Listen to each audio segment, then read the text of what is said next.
오늘 우리에게 주시는 하나님의 말씀은 마가복음 1장 5절에서 8절까지의 말씀입니다.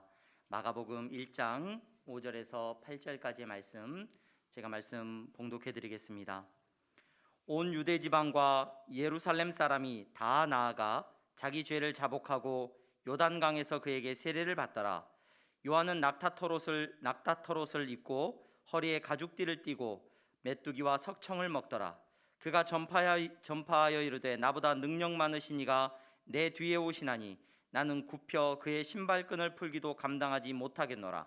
나는 너희에게 물로 세례를 베풀었거니와 그는 너희에게 성령으로 세례를 베푸시리라. 아멘. 아멘. 오늘 예배 자리에 여러분 잘 나오셨습니다. 교회 소식 몇 가지 전달하겠습니다. 서울 북로의 여전도의 연합회가 그동안 코로나로 인해서 모이지 못했었는데 모임을 갖는 것 같습니다. 장소가 행복한 교회고요. 시간은 내일 월요일 11시입니다.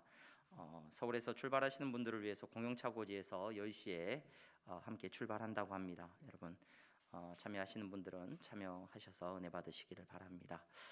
예배가 계속해서 우리가 4부로 이제 7시 예배는 우리가 드리지 못하고 4부로 나누어서 예배를 드리고 있습니다. 예배를 위해서 기도해 주시기를 바랍니다.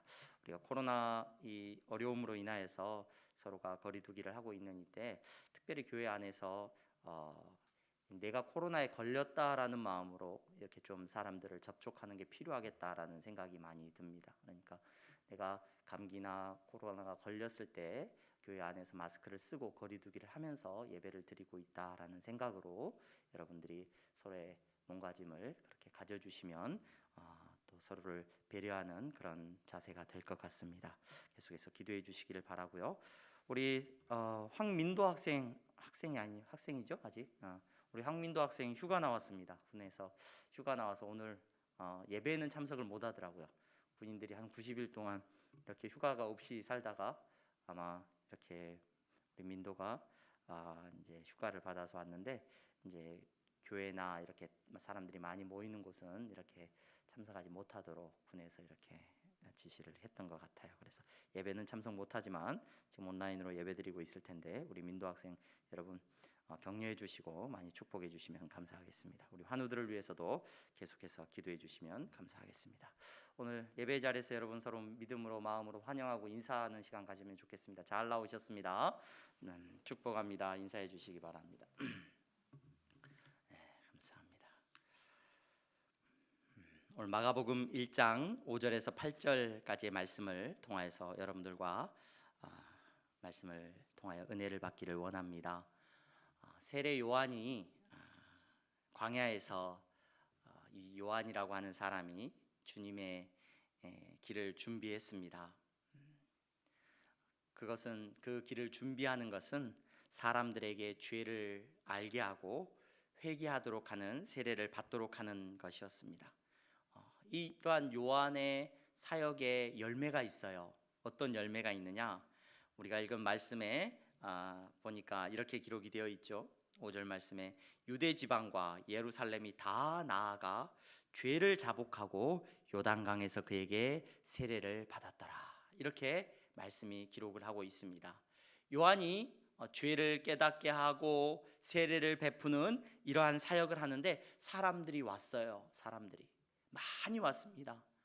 여러분 사람들이 이렇게 교통이 좋은 곳, 편안한 곳에서 지금 요한이 사역을 하고 있는 것이 아닌데 광야에서 그곳에서 사역을 하고 있고 어쩌면 사역을 한다라고 말하지도 홍보하지도 않았음에도 불구하고 사람들이 몰려왔습니다. 그래서 그곳에서 대단한 것을 했느냐? 위로받고 그곳에서 맛있는 것을 먹고 좋은 선물을 받은 것이 아니라 그곳에서 어떤 역사가 일어났습니까? 죄를 자복하고 세례받는 역사가 일어난 줄로 믿습니다. 여러분 이 말씀을 보면서 이때가 지금 요한이 사역하고 있는 이때가 예수님께서 이 땅에 오신 이때가 어떤 때인 것을 우리는 알게 되느냐? 바로 은혜의 때인 것을 우리는 알게 됩니다. 은혜의 때인 것을. 여러분 하나님께서 우리에게 은혜 베푸시는 것이 어떤 것인가? 하나님께서 우리에게 최고로 축복을 베풀어 주시는 때가 어떤 때인가? 우리 한 번쯤은 생각해 볼 때가 있습니다. 내 자녀가 잘 되고, 또 내가 계획하고 내가 원했던 모든 것들이 형통하게 되어질 때 우리는 하나님이 우리를 축복해 주셨구나, 하나님의 은혜의 때구나. 우리가 풍요로움을 누릴 때 우리는 쉽게 그렇게 고백할지 모르겠습니다. 그런데 하나님께서 우리에게 주시는 최고의 은혜의 때는 우리가 죄를 자복하게 되는 때인 줄로 믿습니다. 여러분, 이때가 은혜의 때이고 이때가 바로 은혜가 넘치는 때입니다. 여러분, 예수님께서 이 땅에 오셔서 공생애를 시작을 하시기 전, 여러분, 이때 예수님의 사역의 때, 이때 왜 그들이 축복받았고 왜 그때가 은혜의 때인 것을 우리가 알 수 있느냐? 그들의 심령이 하나님 앞에서 회개하는 심령으로 나아가고 있었다는 것을 볼 때 우리는 이때가 은혜의 때였다는 것을 알게 됩니다. 여러분, 은혜의 때는 우리 인생에 있어도 마찬가지고 나라적으로도 마찬가지고 어떤 사회에서든지 마찬가지입니다. 은혜의 때가 언제인가? 모든 것이 풍요롭고 부요한 때가 은혜의 때가 아닙니다. 내가 하나님 앞에서 자복하는 때가 바로 은혜의 때인 줄로 기억하시기를 바랍니다. 내가 몸이 약해도, 내 삶의 형편이 여러분 때로는 근심이 있다고 할지라도 그때 하나님께서 우리에게 회개토록 하시는 은혜를 부어주신다면 그때가 바로 은혜의 때인 줄로 믿습니다.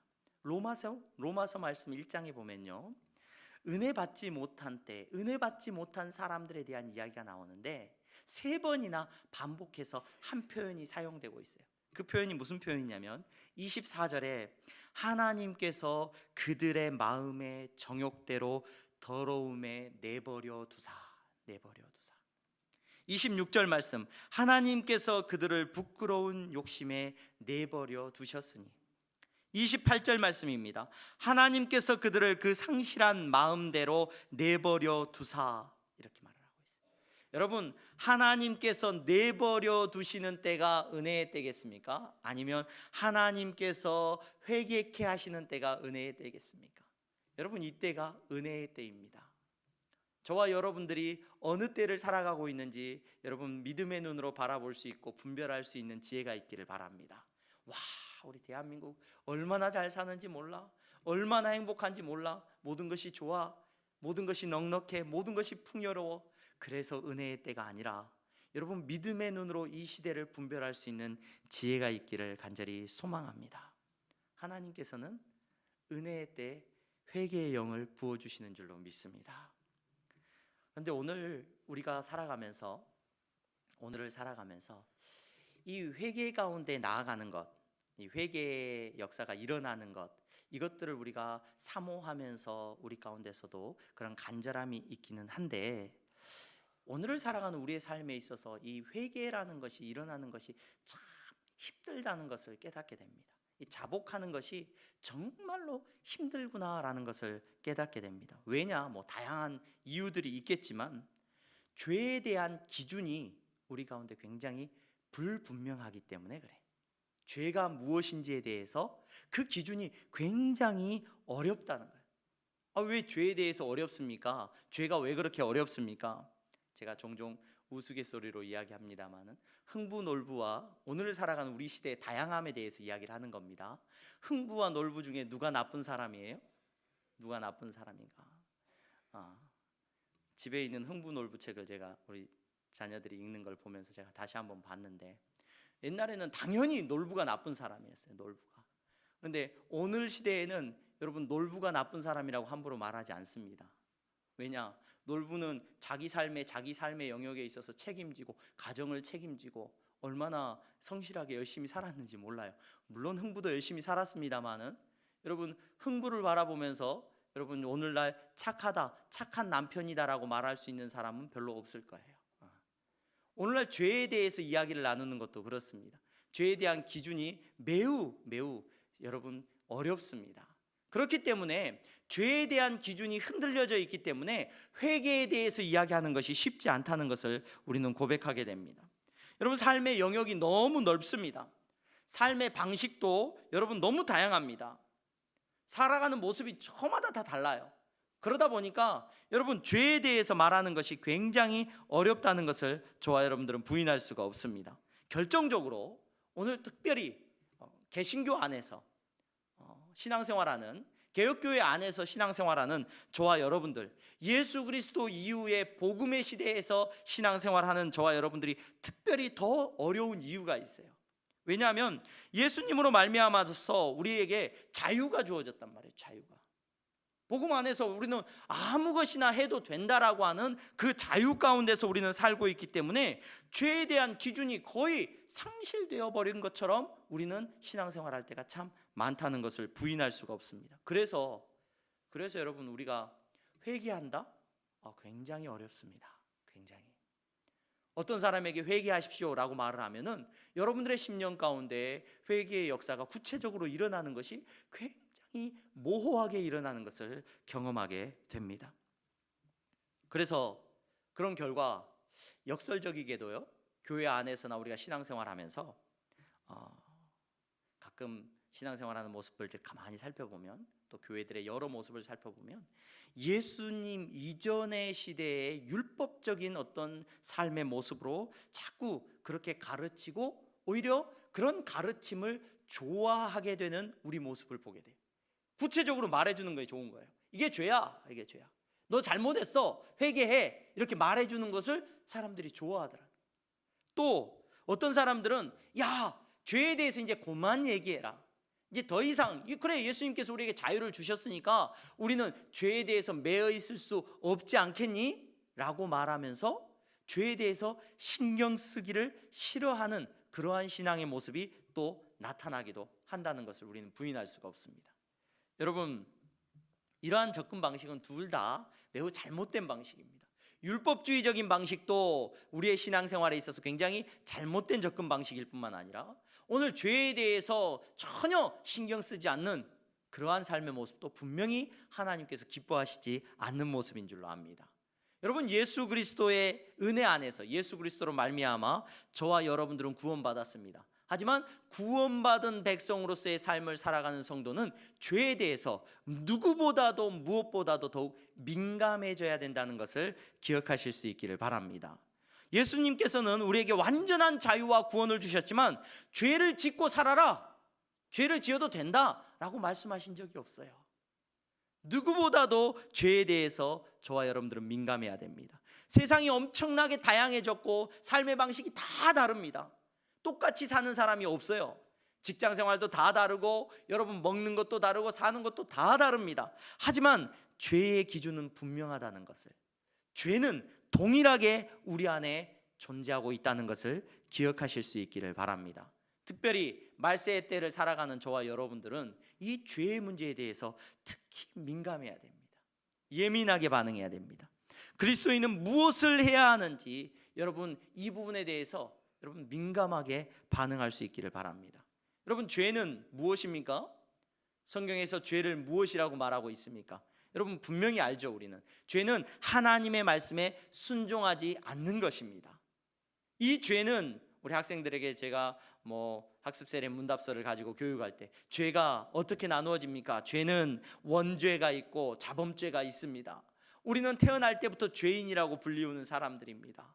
그 원죄의 영향이죠. 그리고 태어나서 어린아이부터 지금까지 모든 사람이 스스로 죄를 짓고 살아갑니다. 이것이 죄에 대해서 우리에게 성경이 말해주고 있는 분명한 진리입니다.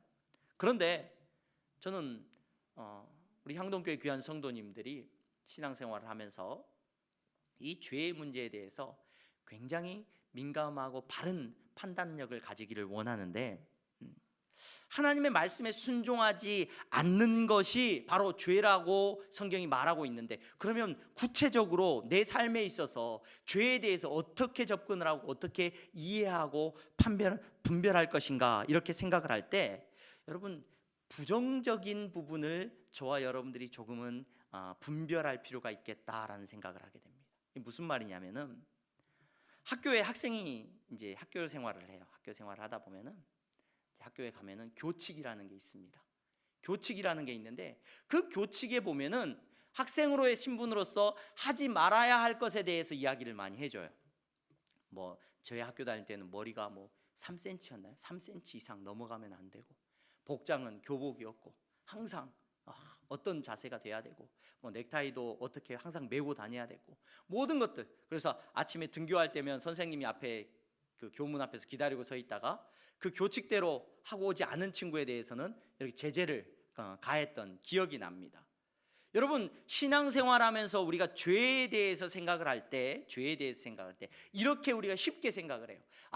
교회 다니면서 예수님을 믿으면서 하면 안 되는 것, 이것 하면 안 되고, 이것 하면 안 되고, 그래서 내가 죄 지었다, 여러분 죄 지으셨습니다, 우리가 죄인입니다 라고 말을 하면, 글쎄 내가 뭐 하면 안 되는 걸 했을까? 그래서 우리가 생각을 할 때 어떻게 생각을 하냐면, 그래, 술 마시면 안 된다고 내가 들은 것 같아. 그래, 술 안 마셨어. 나는 술도 안 마셨고, 담배 피우면 안 되지. 담배도 안 피웠어. 그러니까 내가 지은 죄가 있나 없나? 그렇게 어긴 게 없는데, 뭐 도둑질도 안 했어. 간음도 안 한 것 같아. 뭐 예수님이 말씀하신 것처럼 마음으로 죄 짓는 것까지 말한다면야 내가 뭐 좀 걸리기도 하겠지만, 내가 구체적으로 뭐 이것도 안 했고 저것도 안 했기 때문에 내가 하나님 앞에서 죄 지은 것이 그렇게 없는 것 같아. 나 정도면 의로운 사람인 것 같아 라고 우리가 쉽게 접근을 하더라는 거예요. 신앙생활하면서 어떤 신앙생활의 모습이 보이느냐, 나는 이것도 안 하고 저것도 안 하고 이것도 안 하니까 하나님 앞에서 신앙생활 잘 하고 있는 거야. 그런데 저 사람을 보니까, 저 사람은 저것도 하네, 저 사람이 저거래 저걸. 그러니까 판단하게 돼요, 쉽게. 여러분, 학생의 비유를 제가 다시 한번 말씀을 드리겠습니다. 학생이 학교 생활을 잘하는 것은 학교에서 말한 그런 교칙들에서 말한 하지 말아야 될 것들을 절대 안 하는 학생이 학교 생활을 잘하는 것인가 한번 질문해 봐야 돼요. 물론 그것이 필요하죠. 하지 않는 것이 필요해요. 하지만 학생이 학교 생활을 잘 하는 것은 하지 말아야 될 것을 하지 않는 것으로 끝나지 않아요. 여러분, 학생은 학교에 다니면서 친구들을 사귀고 수업을 듣고 공부를 하고 하는 모든 것들, 해야 되는 것들이 더 많아요. 해야 되는 것들이. 여러분, 우리의 신앙생활도 마찬가지입니다. 우리의 신앙생활에 있어서 우리가 헷갈리지 말아야 되는 것, 죄에 대해서 이야기를 할 때 헷갈리지 말아야 되는 것 중에 하나가 뭐냐면은, 하지 말아야 되는 것을 안 했다, 그래서 나는 죄를 안 지었다 라고 우리는 생각하기 쉽다는 거예요. 그런데 그것이 우리가 가지고 있는 논리의 핵심이 아니라는 거죠. 핵심이 아니라는 거예요.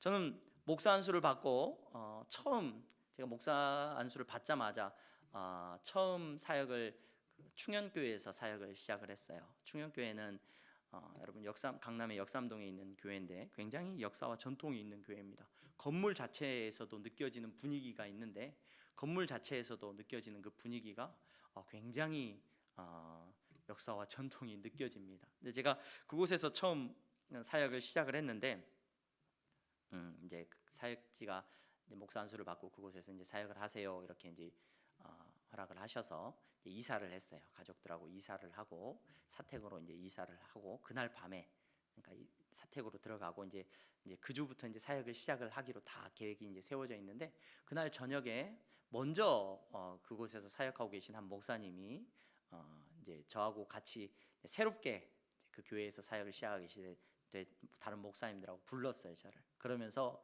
충영교회가, 이 교회가 어떤 교회입니다라고 설명을 해주는 거예요. 설명을 해주면서 하지 말아야 될 것, 이것도 하시면 안 되고요, 이것도 하면 안 되고요, 이것도 하면 안 되고 저것도 하면 안 됩니다. 이 교회는 이런 교회니까 이렇게 하면 쫓겨나고, 이렇게 하면 안 되고, 목사님으로서 이렇게 해야 되고, 뭐 설교할 땐 이런 표현을 쓰면 안 되고, 뭐 사회를 볼 때 뭐 이렇게 뭐 이런 말투를 쓰면 안 되고, 뭐 사회 신방을 할 때 뭘 하면 안 되고, 뭘 하면 안 되고, 뭐 안 되는 것에 대해서 더 이야기하는 거예요. 그러면서 또 담임 목사님은 이런 성향을 가지신 분이니까 담임 목사님한테는 이렇게 행동하면 안 되고, 이렇게 행동하면 안 된다는, 그걸 무려 한 2-3시간 동안 이야기를 들었어요. 그리고 나서 제가 그날 저녁에, 밤에 늦게 들어와서 저희 아내에게 말했어요. 여보, 짐 싸라 그랬어요. 짐 싸라, 우리 가자. 여기서는 내가 사역을 못 하겠다, 사역을 할 수가 없다, 이렇게 말을 했어요. 그랬더니 저희 아내가 한마디를 해주더라고요. 그러냐, 그러면 왜 짐 싸자고 하냐 그랬더니 내가 이런저런 이야기를 했어요. 그랬더니 아내가 저한테, 그러면 잘 됐다 그런 거예요. 뭐가 잘 됐냐 그래. 어차피 갈 거라고 마음을 먹었으니까 눈치 보지 말고 사역을 해라. 눈치 보지 말고 그냥 당신이 가지고 있는 소신을 가지고 복음 안에서 사역을 해라. 그러다 마음대로 하다가 나가라 그러면 그때 우리는 어차피 나갈 거였으니까 신나게 나갑시다. 이렇게 말을 해주는 거예요. 그래서 참 감사하더라고요. 그리고 나서 제가 정신을 차리고 사역을 목사 안수 받고 처음 사역을 시작했는데 얼마나 실수가 많았겠습니까? 처음 목회를 목사로서의 사역을 시작을 하는데, 그런데 쫄지 않고 그곳에서 하지 말아야 되는 거 신나게 하면서요. 여러분 담임 목사님 만나면 어려우니까 질문도 하지 말아라. 질문하면은 싫어하신다, 혼낸다. 질문도 열심히 하고요. 행복하게 그곳에서 제가 나와야 되겠다라고 판단이 설 때까지 행복하게 사역을 하다 나왔습니다. 여러분 학교 생활도 마찬가지일 거예요. 이거 하면 안 돼, 저거 하면 안 돼. 그거 생각하면서 학교 생활하는 친구들은 학교 생활이 재미없을 거예요. 야, 이것도 하지 말아야 돼, 이것도 못 해야 돼. 그런데 학교 생활하면서 이걸 해야 되고 이것도 해야 되고 이것도 할 수 있구나, 이것도 해야 되는구나, 이런 마음으로 학교 생활을 하는 친구들이 훨씬 더 행복하게 학교 생활을 할 수 있을 거예요. 여러분 하나님의 법을, 하나님께서 우리에게 죄 짓지 말라라고 말씀하셨던 것, 죄에 대해서 민감해야 된다는 것을, 하지 말아야 될 것에 대해서 사로잡혀 있는 인생으로 저와 여러분들이 잘못 이해하면 안 됩니다. 하나님 나라의 백성들은 하지 말아야 될 것에 매여 있는 인생이 아닙니다. 하나님 나라의 백성들은 더 사랑하고 더 기뻐하고 더 감사하면서 살도록 하나님께서 우리를 불러주셨다는 것을 잊지 않을 수 있기를 바랍니다. 여러분 예수님께서는 우리에게 오셔서 자유를 주셨어요. 너희가 모든 것을 해도 된다라고 말씀해 주셨습니다. 여러분 예수님께서는 하지 말아야 된다는 것에 매여 있는 사람들에게 오셔서 그렇게 말씀을 하신 거예요. 안식일에는 뭘 하면 안 돼요, 이것도 하면 안 돼요, 저것도 하면 안 돼요. 바리새인들과 사두개인들과 율법학자들이, 많은 사람들이 말을 했어요. 성도들에게, 사람들에게. 야, 하나님의 뜻은 너희들이 안식일 날에 이것도 하지 않는 거고 이것도 하지 않는 거고 이것도 하지 않는 거야. 그렇게 가르쳤어요. 예수님께서 오셔서 말씀하셨어요. 안식일에 이것도 하면 안 돼, 이것도 하면 안 돼가 아니라 안식일을 왜 주셨는지 생각해봐. 그러면서 예수님께서 뭐라고 말씀하셔요? 안식일에 구하지 않겠느냐, 안식일을 먹지 않겠느냐, 안식일에 더 사랑하고 하나님을 기뻐하는 것이 하나님의 뜻이라는 것을 우리들에게 말씀해 주셨던 것을 기억하게 됩니다. 여러분 죄가 뭐냐? 죄가, 우리 가운데 죄를 분별할 수 있는 능력이 있어야 되는데, 내가 이거 안 했어, 이거 하면 죄야. 맞아요, 그것도 죄입니다. 하지 않아야죠. 그런데 여러분 오늘 향동교회 귀한 성도님들은 기억하시기를 바랍니다. 마지막 때에 죄에 대해서 민감해야 되고 죄에 대해서 우리가 더 바른 분별력을 가지고 있어야 되는데, 하나님의 뜻 안에서 순종하지 않는 것이 죄라고 할 때, 여러분 하나님 앞에서 기뻐하지 않고 신앙생활하는 것 죄입니다. 여러분 사랑하지 않는 것 죄입니다. 여러분 더 적극적으로 하나님께서 기뻐하시는 일을 감당하지 않는 것이 죄라는 것을 저와 여러분들이 분별할 수 있는 지혜가 있기를 바랍니다. 하지 않는 것에 매여 있는 인생이 아니에요. 우리의 신앙생활, 어떤 분이 행복하게 신앙생활하느냐? 실수할 수도 있습니다. 여러분 하나님은 여러분들의 실수를 가지고 너를 죽일 놈이다, 너는 나쁜 놈이다 판단하시는 분이 아니셔요. 여러분 그 일을 위해서 예수님이 다 십자가에 못 박혀서 우리 죄를 사해 주셨어요. 그래서 여러분 우리는 무엇하면서 사는 인생이냐? 더 사랑하고 더 기뻐하고 더 감사하고, 여러분 하나님이 기뻐하시는 일을 마음껏 하면서 사는 것이 저와 여러분들의 하나님께서 기뻐하시는 모습이라는 것을 기억할 수 있기를 바랍니다. 저와 여러분들은 하지 않는 것에 그래서 남을 판단하고, 나는 안 하는 거예요. 나는 안 해. 나는 저거 술도 안 마시고요, 담배도 안 펴요. 나는 저 사람이 하는 나쁜 짓, 눈에 보이는 거 나쁜 짓 안 하고 살아요. 그러니까 어떻게 되냐면 우리의 자세가 율법주의자가 돼요. 율법주의자. 여러분 신앙생활은 그렇게 하는 게 아니에요. 더 열심으로 사랑하면서 하나님 앞에 나오는 것, 이것이 하나님이 기뻐하시는 모습인 것을 분별할 수 있는 지혜가 있기를 바랍니다. 여러분 요한의 때에 사람들이 이제 회개했어요. 물론 이때 그들이 회개했던 것은 분명히 율법이 가르쳐주는 그 은혜 안에서 자기들이 하나님 앞에서 죄 지은 것을 회개했을 것입니다. 그런데 이 회개하며 나오는 성도들에게, 하나님의 백성들에게 요한이 회개하도록 하고 그들에게 했던 행동이 있는데, 그 행동이 무엇이냐면 그들에게 한 것이 있어요. 무엇을 해주었냐면 오늘 세례를 베풀었다라는 표현이 오늘 성경에 기록되고 있는 것을 보게 됩니다. 사실 이 세례라고 번역되어져 있는 이 표현은 논란의 여지가 많습니다. 그래서 우리가 읽는 성경책에도 세례라고 성경이 기록되어 있지만, 여러분 귀찮을 정도로 그 세례가 나온 표시에는 항상 각주를 달아가지고 여러분 작은 글자로 표시를 해놔요. 그러면서 밑에다가 뭐라고 번역을 딱 달아놓냐면, 뭐라고 번역을 달아놨어요? 침례, 이렇게 달아. 침례. 그러니까 왜 그렇게 불편할 정도로 번역을 그렇게 다 각주를 달아놨냐면, 사실은 이 침례라는 표현이 우리말로 번역되는 표현으로서는 더 맞는 표현이 맞는 표현. 세례라는 표현. 세례라는 표현은 굉장히 이렇게 의역이 되고 이렇게 번역이 되면서 다른 방향성을 가지고 이렇게 기록되어 있어요. 제가 볼 때는 이 세례라는 표현은 향후에 어떻게 바뀔지는 모르겠어요.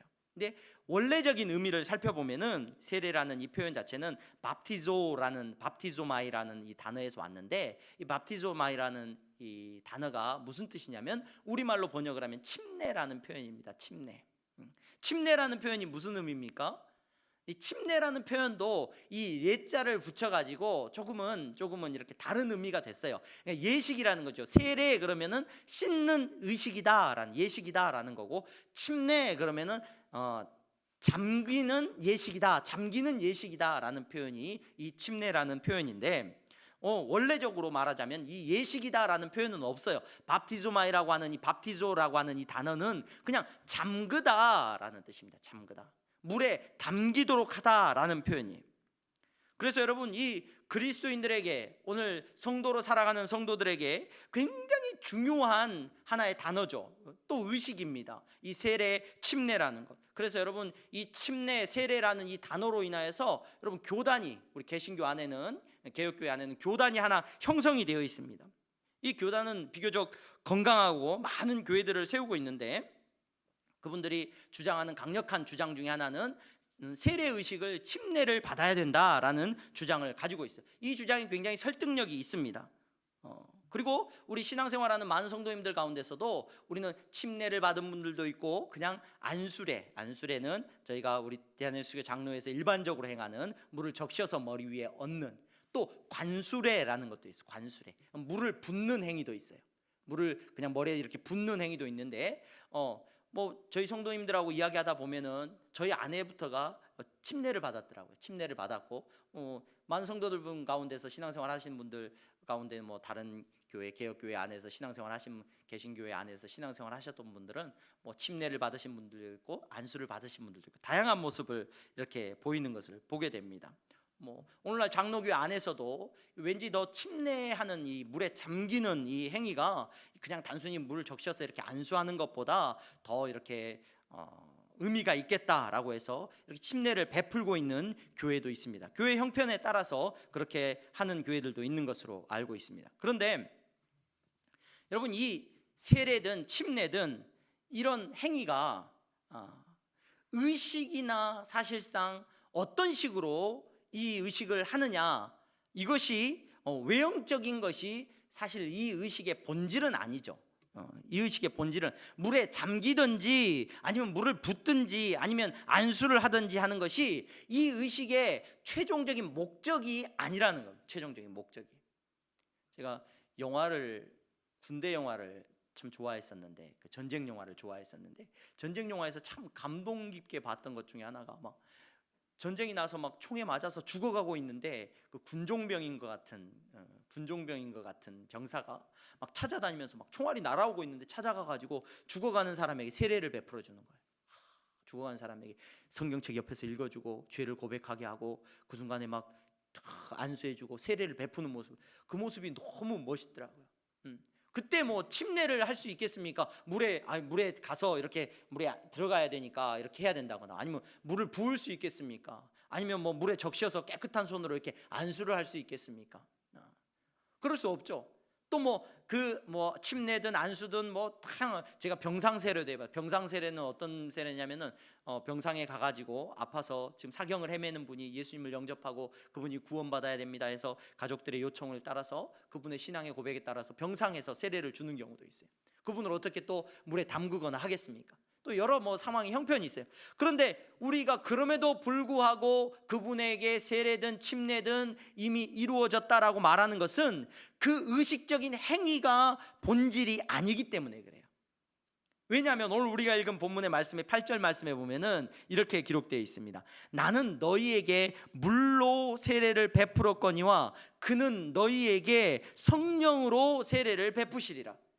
이것이 오늘 예수 그리스도께서 우리에게 오신 이후에 주는 세례, 침례, 이 의식의 본질적인 의미가 함유되어 있다는 것을 우리는 기억해야 돼요. 그래서 예수님께서 나중에 마태복음 28장이나 예수님께서 세상을 떠나시면서 제자들을 떠나시면서 하시는 말씀이 있어요. 뭐라고 말씀하십니까? 그러므로 너희는 가서 모든 민족을 제자로 삼아 아버지와 아들과 성령의 이름으로 세례를 베풀고, 예수님께서 요구하셨던 이 세례도 침례냐 아니면 안수례냐 관수례냐 이게 아니라 예수님께서 요구하셨던 것은 뭐예요? 예수님이 성령으로 우리에게 세례를 베푸셨던 것처럼 그들에게도 우리가 의식적으로 하는 행동은 있지만, 침례가 될 수도 있고 안수가 될 수도 있고 어떤 모습이 될 수도 있지만, 본질적인 것은 어디에 있다? 바로 성령으로 세례받는 데 있다는 것을 기억할 수 있기를 바랍니다.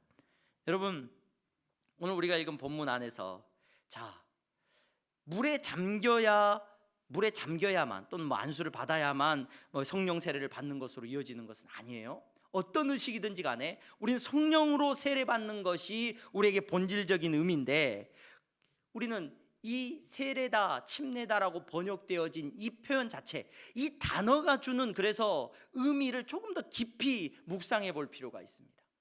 단순히 외형적인 어떤 잠그다의 의미를 뛰어넘는 의미가 이 단어 속에 녹아있기 때문에 그래요. 여러분, 이 단어가 주는 사전을 여러분들이 찾아보시면은 이 헬라어 사전, 이 단어 세례, 침례라고 번역된 이 단어를 밥티조를 찾아보면은 두 가지 큰 뜻이 나와요. 두 가지 큰 뜻. 이 단어가 사용된 두 가지 용례가 나오는데, 첫 번째 용례는 뭐냐면 말씀드렸던 것처럼 담그다, 잠그다, 빠뜨리다 이런 뜻이에요. 두 번째 큰 뜻은 뭐냐면 잠그다에서 파생된 다른 의미가 있는데, 그 잠그다에서 파생된 다른 의미가 뭐냐면은 사람을 물에 빠뜨리거나 배가 침몰되면 어떻게 되느냐? 사람이 물에 빠뜨려지고 배가 침몰되면 멸망한다, 죽는다, 멸망시킨다 라는 의미가 이 밥티조마이라고 하는 단어 속에 녹아 있어요.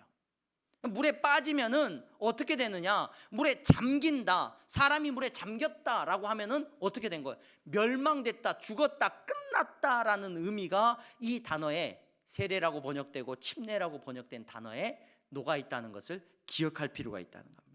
여러분, 저는 이 단어 속에서 저와 여러분들이 세례받음의 의미를 다시 한번 생각할 수 있기를 바랍니다. 여러분, 복음은 승리의 복음이라고 말씀을 드렸어요. 하나님께서 승리하심을 시작하신 거예요. 모든 인류의 역사 가운데 하나님께서 승리의 역사를 일으키셨습니다. 그러면 여러분, 그 승리의 역사가 선포되어지고 있는 이때 어떤 의식이 시작되고 있냐면 세례가 베풀어지고 있고 침례가 베풀어지고 있어요. 이게 무슨 말입니까? 세례 받는 시간에, 아니 침례 받는 시간에 물에 잠겨지고 있다는 거예요. 그 잠겨짐의 의식은 무엇을 예표하고 있느냐? 내가 멸망당하고 내가 죽는다는 걸 말합니다. 내가 죽는다는 거. 안수가 되었든 물속에 잠기는 것이 되었든 본질적인 의미는 단순히 세례라고 했을 땐 죄를 씻는다라는 의식적인 표현이 강하거든요. 그런데 그것을 넘어서서 죄를 씻어내는 정도가 아니라 오늘 이 말씀이 주는 참된 의미는 뭐냐면, 참된 의미는 성령으로 우리 가운데 세례가 베풀어지면 우리 가운데 어떤 일이 일어나냐? 사람들이 물에 빠지면 물에 빠지고 멸망당하고 죽는 것으로 끝났다고 한다면, 죄의 권세가 성령으로 세례받게 되면 어떤 일이 일어나느냐? 죄로 인하여서 죽을 수밖에 없었던 죄의 권세, 내 삶에 죄로 인하여 끌려다니는 모든 것들이 성령에 잠기게 되면 그것이 끝나고 멸망당하는 역사가 일어난다는 것을 기억할 수 있기를 바랍니다. 여러분, 성령님이 내 안에 충만하게 역사한다 그래요. 우리 표현을 그럼 성령 충만하다 막 이런 표현을 많이 써요. 그게 어떤 표현이냐? 오늘 이 세례 침례라는 의미와 맞닿아 있습니다. 맞닿아 있어요. 내가 성령 충만하면 성령 안에 잠기는 거예요. 성령 안에 잠기면 저희 아내가 그 침례 받을 때 이야기를 해주는데 재밌더라고요. 숨을 들어가서 이제 참아야지 이렇게 물을 안 마시는데 들어가기 전까지 숨을 꼭 참고 있다가 물에 딱 들어가는 순간 숨을 쉬어버린 거예요. 그래가지고 물을 마셔가지고 너무 힘들었다고 이야기를 하더라고요. 여러분 물에 들어가는 것은요, 잠기는 것은 끝나는 것을 의미해요. 끝나는 것. 내가 죽는 것을 의미해요. 죽는 것. 여러분 성령 안에 잠기는 것은요, 성령께서 충만하게 역사하시는 것은 무엇을 말하느냐? 그게 안수가 됐든 침례가 됐든 아니면 물을 붓는 것이 됐든 어떤 의식이 됐든 내가 예수님 믿고 세례 받았습니다 라고 고백하는 그 시간은 어떤 시간이야? 나는 죽고 예수님이 사셨습니다. 나는 죽고 성령님께서 충만하게 역사하십니다 라는 것을 의미한다는 것을 기억하시기를 바랍니다. 여러분 뭐 물에 들어갔다 나왔든 안수를 받았든 여러분 내가 안 죽으면 그게 무슨 의미가 있겠어요? 무슨 의미? 여러분 성령 충만하지 않으면, 성령으로 내가 잠기지 않고 내가 죽지 않았으면 그게 어떤 의미가 있는 의식이 될 수 있겠습니까? 아무 의미 없습니다. 그저 그냥 의식일 뿐입니다. 의식. 천주교에서 신부들이 사제 서품을 받을 때 보니까 사제 서품을 받는 신부들이 이렇게 딱 앞에 나와가지고 있다가 엎드려 있어요. 십자가 모양으로 땅바닥에 딱 엎드려 가지고 납작 엎드려 있어요. 그것도 뭘 의미하는가? 다 맞닿아 있어요. 의식을 우리가 하는 이유 중에 하나가 뭐냐면 내가 그냥 단순히 씻겼다라는 의미가 아니라 나는 내가 지은 죄 나 씻어냈어가 아니라 여러분 세례 받음을 기억할 때마다 기억하셔야 돼요. 내가 세례교인입니다라고 고백할 때마다 기억하셔야 됩니다. 뭘 기억해야 되느냐? 나는 죽고 예수로 사는 사람입니다. 고백할 수 있는 저와 여러분들이 될 수 있기를 주님의 이름으로 축원합니다. 하나님의 나라가 내 안에서 승리하는 역사가 이제 일어난 거예요. 죄된 본성이 내가 죽은 거예요. 여러분 이것을 날마다 기억하는 것이 우리가 성찬 예식이죠. 예수님의 살과 피를 마시면서 그래 예수님의 살과 피를 마시면 내가 거룩해지는 거 아니요, 내가 죽고 예수로 산다는 것을 고백하는 거예요. 세례는 한 번만 베풀지만 우리가 성찬 예식은 자주 우리 코로나 때문에 지금 못하고 있습니다만 자주 하지 않습니까? 의미가 어디 있느냐? 내가 죽고 예수로 사는 것이고 내 안에 예수님께서 승리하셨다는 것을 고백하는 것이라는 것을 기억하실 수 있기를 바랍니다. 내가 죽지 않으면 세례가 의미가 없습니다. 내가 죽지 않으면 다 그냥 의식일 뿐입니다. 그리스도인들은 내가 죽고 예수가 사는 사람이라는 것을 기억할 수 있는 저와 여러분들이 되시기를 바랍니다. 이제 예수님의 길이 예비되고 있어요. 예수님께서 오셔서 어떤 일을 행하시는지 이제 우리는 마가복음에 이제 뒤로 넘어가게 됩니다. 요한의 사역이 예수님이 오실 길을 예비했습니다. 자, 예수님께서 성령으로 어떤 능력을 우리 가운데 베푸시는지를 사모하시면서 한 주 동안 은혜 가운데 거하시기를 주님의 이름으로 축원합니다. 기도하겠습니다. 거룩하신 하나님 감사합니다. 사랑하는 성도들, 죄 가운데서 살아가고 있는 이 시대 가운데 하나님 능력을 주셔서 죄를 분별하게 하시고 단지 무엇을 하지 않는 것에 매여 있는 신앙이 아니라 그리스도의 사랑을 마지막 때에 누구보다도 열심히 전하게 하시고 그리스도의 사랑을 하나님 이웃에게 나눌 수 있는 예수 그리스도의 놀라운 은혜를 누리는 성도들이 되게 하여 주시옵소서. 저들이 예수 믿고 세례 받았습니다. 저들이 예수 믿고 주님 안수를 받고 침례를 받았습니다. 하나님 이 모든 예식 가운데 저들의 믿음이 고백되어졌기를 주님 간절히 소망합니다. 나는 죽고 예수님으로 삽니다. 나는 졌지만 예수님께서 승리하셨습니다라는 이 고백이 우리의 삶 가운데 고백되어지게 하여 주시옵소서. 예수 그리스도의 이름으로 기도하옵나이다. 아멘. 우리 다 함께 찬송가 213장 부르시면서 준비하신 예물 하나님 앞에 드리겠습니다.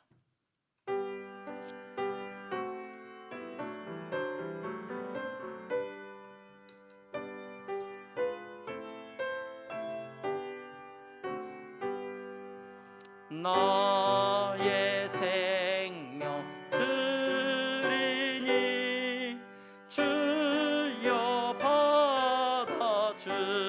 주셔서 세상 살아갈 동안 찬송하게 하소서. 아멘. 하나님 감사합니다. 사랑하는 성도들, 믿음 안에서 하나님 앞에 나와 기뻐함으로 예배드리게 하시니 감사합니다. 하나님, 이 예배가 하나님이 기뻐하시는 예배로 드려지기를 간절히 소망합니다. 하나님, 순서에 따라 예물을 하나님 앞에 드렸습니다. 저들이 가진 물질을 하나님 앞에 구별했습니다. 11조의 예물을 드렸습니다. 감사의 예물을 드렸습니다. 아버지 하나님, 11조를 드려야만 해서 드리는 것이 아니라 더 사랑하고 더 하나님의 나라를 위해서 쓰임받기를 원하는 마음으로 드리는 예물이오니 주님이 받으시고 주님께서 저들의 손을 힘있게 하여 주시기를 원합니다. 하나님, 코로나 바이러스로 인하여서 어렵고 힘든 때에 그리스도의 사랑을 전할 자들이 필요한데 하나님, 저들을 그렇게 사용하여 주시옵소서. 저들이 메마르지 않게 하여 주셔서 더 마음껏 나누고 섬길 수 있도록 주여 축복하여 주시옵소서. 선교의 예물을 드립니다. 땅끝까지 복음 전하는 일 가운데 우리가 쓰임받기를 원합니다. 아버지 하나님, 이 교회가 복음 전하는 일을 잊어버리지 않도록 주여 붙잡아 주시옵소서. 장악한 금을 드립니다. 우리의 다음 세대가 하나님을 더 뜨겁게 사랑하는 세대가 되게 하여 주시옵시고, 그리스도의 사랑 안에서 정말로 구별된 세대, 그리스도 안에서 나는 죽고 예수로 사는 세대가 되어질 수 있도록 주여 붙잡아 주시옵소서. 아버지, 건축원금을 드렸습니다. 아름다운 예배당이 세워지기를 소망합니다. 우리의 욕심대로 마시고 주님 뜻대로 아름답게 이루어 주시옵소서. 드리는 모든 물질들마다 주님이 받아주시고 주님께서 사용하여 주시고 주님께서 지혜를 주셔서 이때 더 지혜롭게 교회가 세워져 나갈 수 있도록 축복하여 주시옵소서. 예수 그리스도의 이름으로 기도하옵나이다. 아멘. 우리 다 함께 일어나서 주기도문 찬양하면서 예배를 마치겠습니다.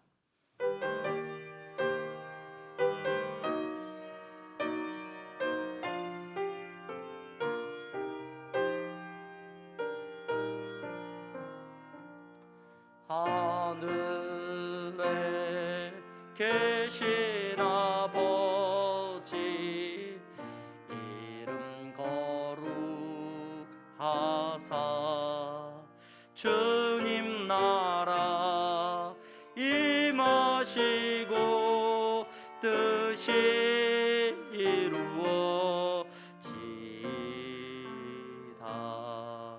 일용할 양식 주시고 우리들의 큰 죄 다 용서하옵시고 또 시험에 들게 마시고 악에서 구원하소서. 대개 주의 나라 주의 권세 주의 영광 영원히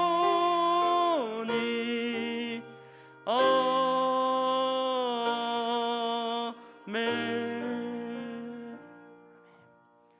주 예수 그리스도의 은혜와 하나님 아버지의 사랑하심과 성령의 교통 충만하심이 그리스도 안에서 자유하며 그리스도 안에서 사랑하며 그리스도 안에서 예배하는 사랑하는 모든 성도들의 머리 위에 이제부터 영원토록 함께 있을지어다. 아멘.